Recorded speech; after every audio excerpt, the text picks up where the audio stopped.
Hello, hammerheads. Thanks for tuning in. Right, Stephen King, yeah? Loads of people wonder why I don't like him.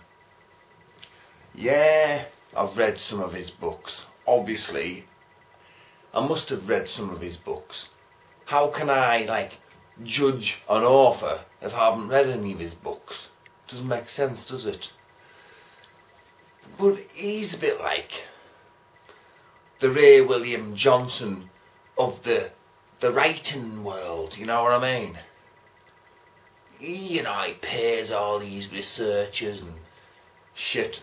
That's why there's always mistakes made in his books, especially where firearms are concerned. I know quite a lot about firearms, and when he's talking about things like Glock 17s, and he hasn't got a bloody well clue. He fired all 15 rounds. They've got 17 rounds, Glock 17, Austrian made. They replaced the army's side gun, the sidearm, which used to be a Browning high power, which only fired 13 rounds, and they were always jamming and they were unreliable. So the Glock 17 is a lot better, you know what I mean, more reliable. But anyway, tangent over. See, Stephen King, right, he waffles on too much. Far too many flashbacks in his books, and that's why they're so bloody long. You know what I mean? I mean, It, for instance, It. That book is over 1,000 pages bloody well long. For God's sake, man, please. I wouldn't even dream about reading a book like that, as long as that. Well, not if he wrote it. I mean, for God's sake, man. Too many flashbacks, and it takes him forever to describe a character. You know what I mean? It's like, for instance, I read The Stand once. Well, I didn't even finish it. I got 2/3 into it. It's like 7,500 pages long. And I got 2/3 into it, and I thought, this book is going absolutely bloody well nowhere. So, got bored, got fed up, closed it, goodbye. I'm going to read a Sean Hudson book instead, because he gets straight to the bloody well point. You don't need to spend 120 pages describing one bloody character. You don't need to do that, because you bog the reader down. You know what I mean?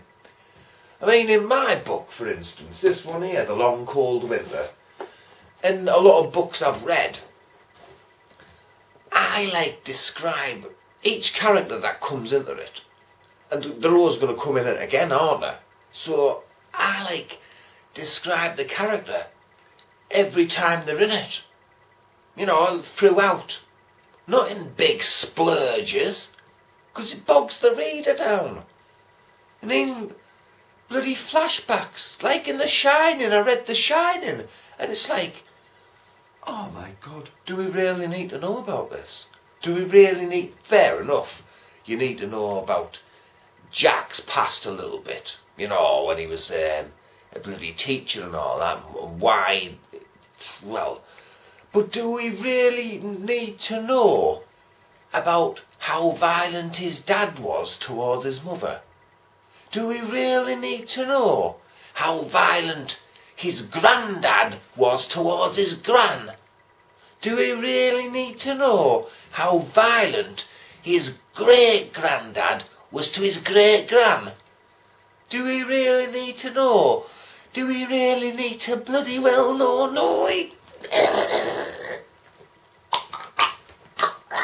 No, we bloody well don't. You know what I mean? I mean, Stephen King, if he's a YouTuber, right, he's going to flag this.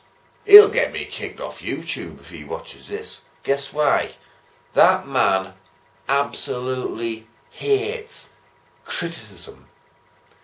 But if you're going to put yourself out there, you've got to expect criticism. It's the way life is. I'm sorry, son, but that's the way it goes. Because on a lot of my videos, I've had bloody people criticising me. I don't care. It's their opinion, it's their choice. You know, everyone's different. I mean, it's up to them what they think. I'm not going to go, oh my God, somebody doesn't like me. You know what I mean? What's the point? You might as well just go with the flow.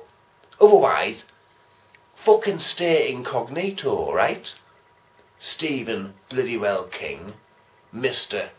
Oh, there's 10 characters in this book, and I think I'll give each character 120 pages. So that'll get the reader, let the reader get to know them better. Then after all the characters have been described, I'll get on with the story.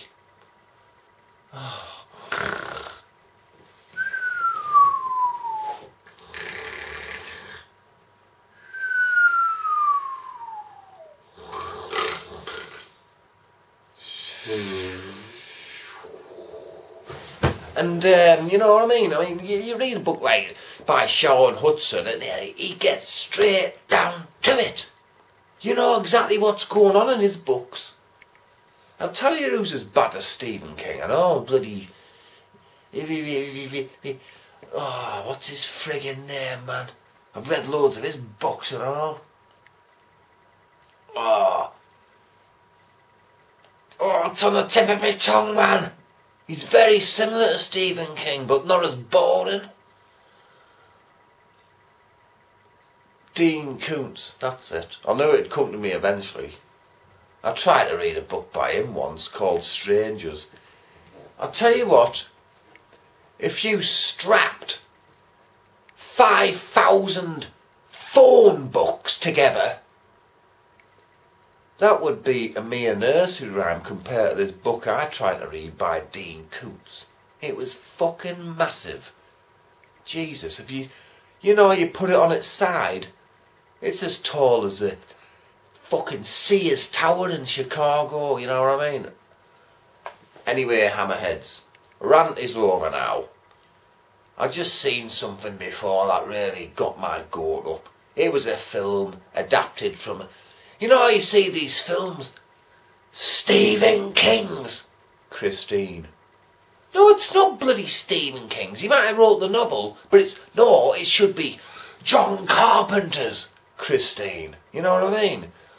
He's getting too big for his boots, Stephen King is. Definitely over this time, hammerheads. I'll see you later. Christ almighty. Some things make me really angry. And you know what? The best book I ever read by Stephen King, right? The one I enjoyed, well, two actually, because one of them was under the name of Richard Bachman, which was actually 1968, when he was amateurish, and I think he was better then. That was Thinner. And then the other book was Misery, because there's only two main characters in it, so he couldn't do many flashbacks. Another big problem with his books. Too many frigging characters, and they're all the same, but he tries to make them so different, it doesn't work. Oh, I'm going to upset a lot of people here. Sorry. Goodbye, hammerheads.